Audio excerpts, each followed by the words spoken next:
Words are important. They can inspire or hurt us.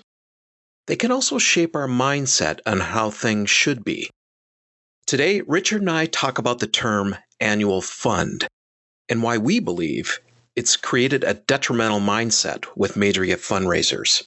You see, instead of focusing on the donor, we focus on the money. And in our opinion, you limit your donor's ability to give if your mindset is all about getting that annual gift. So why don't we just get rid of it? For good. Forever. Welcome to the Nothing But Major Gifts podcast from Veritas Group, featuring Richard Perry and Jeff Schreifels. Twice a month, we bring you the latest and best thinking about major gift fundraising, so you can develop authentic relationships with your major donors. Here are your hosts, Richard and Jeff. Hi, welcome to the Nothing But Major Gifts podcast. I'm Jeff Schreifels. And I'm Richard Perry. Hey, thank you for joining us today. We hope you're having a great day, and you might be in your car traveling to work or back from work, traveling to home. You could be on a treadmill. You could be on a treadmill right sipping coffee at Starbucks, or maybe you don't like Starbucks. Yeah. We want to get you some great information in this podcast and have fun doing it. Exactly. And we want it to be about major gifts. So that doesn't mean we're not going to talk about the pipeline of major gifts, mid-level, those things, but it's all centered around the ultimate goal around major gifts. Exactly. Yep. So this first subject I want to talk about today, the annual fund or annual appeal. Oh, you know what? It makes my stomach tighten up. We don't like it. We hate it. It's an old way of thinking. It is. It really is. So why do you think this is such a bad term in our industry? And by the way, I feel like we're the only ones that don't like this. Isn't that the weirdest thing? Yeah. Like, why don't other people get that through their head? I mean, the word annual is really like an inside function. I mean, it's an accounting function, or it might be a goal function, for an organization. I mean, it answers the question really, what is the revenue goal for this year? Or, what are we going to accomplish in this 12-month period? Like, what does that have to do with anything? Yeah, it's like an internal name that you would use, not something you promote out to your donor or say, hey, give them our annual fund, or it's just it becomes like a mindset, doesn't it? It really is, and it's purely an organizational value. It's about us, and what's important to us, and what we insiders think about what we can expect to get from our revenue sources. Hence the focus, hence the word annual. One thing for sure, Jeff, it has nothing to do with the donor. No, absolutely nothing to do with the donor and her journey and her values. Nothing. The problem that comes up, though, is, if we have this annual gift or annual appeal mindset, we almost over time train the donor to think, oh, they only want my one gift a year. I know. And you and I both know from all the years we've been in direct marketing and in fundraising that donors have 3 to 4 or 5 gifts a year in them on average to give to an organization. And that's why we have so much trouble with the word annual. I mean, a healthy donor relationship, and I would like to emphasize the word healthy, is one where you, the organization, and the donor are collaborating together to get something done for the planet. And this is not a time limited relationship or activity. So annual is like time limited. I mean, so when you think about working collaboratively with a donor, it's kind of an open time, time limitless relationship and activity. I mean, that's a huge difference. Mm-hmm. So I don't know why people keep using it. I guess they always have, right? Yeah, it seems like it. I mean, it just permeates our industry. It's like the annual fund manager. They have positions called annual fund manager, annual fund director. I feel, you've written about this, how words have real meaning. Mm-hmm. And if you name something, it actually affects how you act. So absolutely. Talk about that a little bit about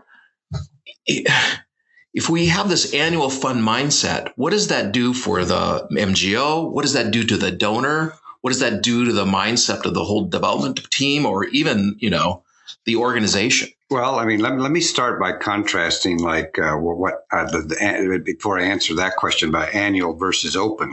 Okay. So if you look at annual, it's like a focus on a financial period or calendar year. Whereas if it's open, it focuses on what needs to be done.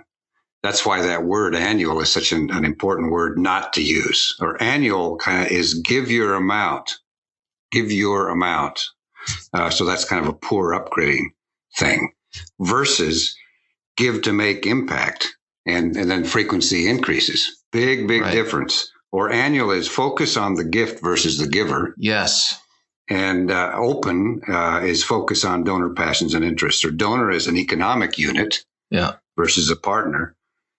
And versus open, which is, working together to do good. So you can see how the word annual carries those meanings. Financial period, give your amount, focus on the gift, the economic unit. That's what drives the mind. So the MGO is sitting around saying, well, I've got to get that annual gift. Now, what does that have to do with the donor, except for the fact that the donor's the source of the money? Right. That's just bizarre. It doesn't have anything to do with it, does it? No. It has nothing about inspiration attached to it. An annual gift. You're right. It's just about the money. It's not about changing the world. Yeah, there's not even an implication about impact or outcomes. But why do you think, Jeff, we keep talking about this? Either no one's listening or we're just totally wrong. But why is it that this persists, the use of the word annual? I think it's just become enculturated in our industry and in each nonprofit. They've just used that term, and they haven't really been thinking about how it actually affects the person using it or the person reading about it or seeing it. So it's like development teams have just taken that on. And then they just pass it down to donors. I know. And without even thinking. And it's like if we were actually donor-centered thinking, which it feels like the industry wants to be that way. Well, we're using that word a lot. Right. We use that. But I don't think we actually grasp what that really then means when you implement a donor-centered model of fundraising. Because then we would look at things like annual fund to see, gosh, how do we need to change our language there? How do we need to think about these donors? Because in major gifts, as you know, it's all about trying to figure out the interests and passions of donors, relating that to all the programs that are changing the world. And in a time limitless fashion. Yeah. So like it could go over a fiscal year, a calendar year. Here's the thing. This is what's interesting about this word annual as it relates to donor. So like I'm a donor and you come to me, Jeff, and you say, hey, Richard, it's time for your annual gift. The only thought I have is, well, yeah, I've got to give you my $1,000 or $5,000. And I'm really not as focused on, well, what are you going to do with that and what's the outcomes? So that's one big problem. The other big problem is the other $250,000 I'm going to give away, I'm going to give to somebody else. Because you haven't actually talked and engaged with me about what it is that we need to accomplish on the planet through your organization. Right. That's a huge economic implication for using the word annual. So while the motive is to let's get the money, I actually think that's what it is. Mm-hmm. You've got to give your annual gift. Mm-hmm. So the motivation there, we got to get that money. It actually works in reverse. It has a negative effect on giving, in my opinion, and longevity, and transformational giving. So the question then is, how do we talk about this work? So, there is this feeling like, okay, these donors have been giving every year. They almost feel like it's their annual thing. How do we move them out of that thinking? Well, we suggested this to a number of organizations that have these membership giving societies, which are basically the annual gift thing. Mm-hmm. Give your $10,000, give your $15,000, give your $5,000, give your $1,000. And what we've suggested is they should talk to these donors. So let's say you're the donor. I would say, Jeff, by the way, I'm going to, and we might even be as bold, and I'm just thinking out loud here, is to say, I've been using the word annual gift with you. And what dawned on me is that's the wrong focus of our relationship. Our relationship is about getting X done. And you talk about the cause. And in fact, you've actually helped, Jeff, over the years to get this done here in our community or around the world or whatever the project is. But from now on, I'm going to be talking to you about what we're trying to accomplish together and what can be done. And I'm going to stop using the word annual because it's actually not a thing that happens like, once a year or there's this kind of time limited thing, but it's something that we're doing together to accomplish. And then like we've written about, you purpose not to use the word. So you've got to do the transition. Yeah, I really like that because it does give you a great opportunity to have a real conversation with a donor. Exactly. And what are they going to say? Like, well, no. You need to use the word annual. I insist. Yeah. I mean, the industry made it up, not the donor. Right. So I think that's a great idea. I thought the other thing, just to be clear, because somebody might be listening right now and saying, well, the word annual is an important word for the organization. Okay, yeah, it's an inside function that's necessary. Right. I mean, every nonprofit needs to know what their annual goals are. So someone listening right now might say to themselves, now hang on a second. You guys are just kind of dissing the word annual. And in fact, it's actually a function that's necessary. Well, yeah, it is. Inside the organization, it's necessary. I mean, every nonprofit needs to know what their annual goals are. Right. And they need to have an annual budget. And there needs to be a budget process that identifies sources of revenue and all that. And someone inside the organization actually needs to manage all of that stuff. And we need to know what the annual target. I mean, you and I are not against annual targets. I mean, that's another thing that somebody might think like, well, that Jeff and Richard, they don't like accountability and targets and we love that budget. Stuff. We just absolutely love it. But we're saying that that's an insider function. It is. It has nothing to do with the donor. Nothing. Well, and it also then the annual thing just limits us in our thinking about that a donor could do more. So we can have our annual budgets and goals and all of that. But if we're just focused on getting the annual gift, then we might not be open to trying to figure out, hey, a donor, let's just say, gives us almost every year. They give around 10, 15,000 in March. So we're like, oh, we got it. And that's been going on for 8 years. So we got his gift or her gift and we're done. Yep. Our job as major gift fundraisers is to try to figure out, what else could we inspire that donor with? And if we know their passion and interest, why wouldn't we go out to them in July or October or whatever of the same year, trying to inspire them to give that? Well, and why wouldn't we focus on what needs to be done and then have that be the inspiration without any time limitations that drives the relationship? I mean, exactly. We have one very dramatic example of this, of a woman of a client of ours who was giving $5,000 a year, $5,000 a year. And that's how the major gift officer was approaching it. Well, let's go get that $5,000. We said to the major gift officer, look, you've got to focus on the passions and interests and what needs to be done.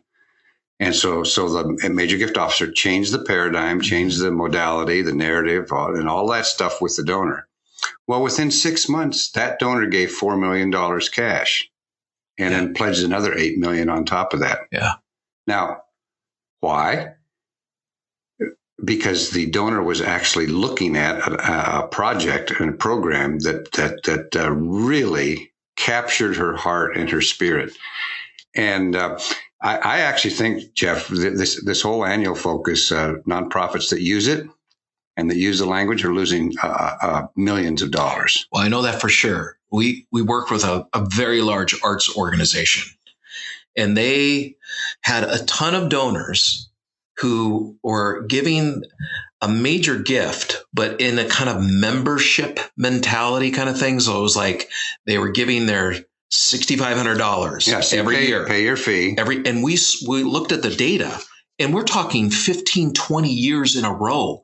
$6,500, because they enculturated into the donor that this is their annual gift. Right, exactly. Right? Yeah. So we came in there and said, well, what do you know about these donors? Well, actually not a whole lot, because we're just happy they give their $6,500. That was the focus. Okay. Yep. The whole focus was that. But these donors had tremendous capacity to give. And these same donors that were giving them $6,500 every year were giving universities, other arts organizations, huge amounts of money. So we helped them develop a real structure for major gifts and said, okay, now it's time to go out and find out who these donors are. Start developing relationships with them. You wouldn't believe what happened. Well, I would. I well, do yeah, believe you it. do. I mean, it went from these donors that were always giving $6,500 going, yeah, I would love to talk to you. And they start to get to know these people. That $6,500 turned into $50,000, $250,000, $500,000 gifts. Because now they were starting to relate to them in a real way, in a relationship way, rather than an annual fund or annual appeal type of mentality way.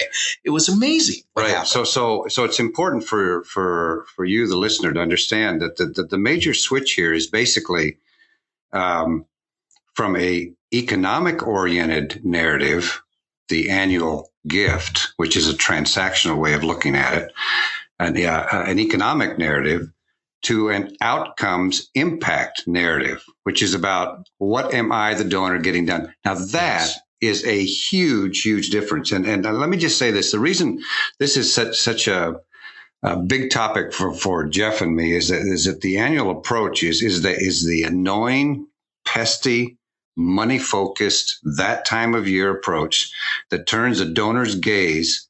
Where does it turn the donor's gaze? To the hand that is in their pocket. And that's a really negative feeling, which is why so many donors run away from those relationships. That's right. I mean, it actually forces the donor to look that way and to feel that way. And Jeff, you and I have heard so many times people saying, all they care about, this is a donor speaking, all they care about is the money. Right. And well, of course, if you use the word annual, I mean, so what are we saying to you? We're basically saying to you, you need to purpose to not use the word annual with a donor. You use it inside. It's fine with us. We don't care. But do not use it with a donor. Don't even think about it with a donor. The other is I say, it's a real challenge to you as the major gift fundraiser to think beyond that gift that you get every year. It could be, hey, your donor of yours gives $5,000 every year, or they give $10,000 every year. That annual gift. Move beyond that to really find out what are these donors' passion and interests, and challenge them and inspire them to do more because they want to do more. They do. And there'll be, and it's true, there will be those donors who want to stay at the level they want to. Absolutely. That's fine. And we're not saying this is like a magic, like it's going to happen all the way across the board. But we do know statistically that it will happen for the majority of donors, that if you engage their hearts and their spirits in something that interests them, the word annual and the annual gift will become totally irrelevant. Yeah. It'll become totally irrelevant. Yep. Hey, we have a free resource for you that we want to give away today. So go to our website, veritasgroup.com. That's with the U.S. Veritas. Veritas. People spell that wrong. And we have a great white paper called The 7 Keys to a Successful Major Gift Program. We think you'll find a lot of good information in there for how to build and maintain and start developing relationships with major donors. Mm-hmm. So go to www.veritasgroup.com and check out that free resource. Thank you. Yeah. And thanks for joining us today. Yep. See you on the next podcast. Thank you for joining us for the Nothing But Major Gifts podcast from Veritas Group. Richard and Jeff also write an ongoing blog that you can subscribe to for free at veritasgroup.com. Please join us again next time.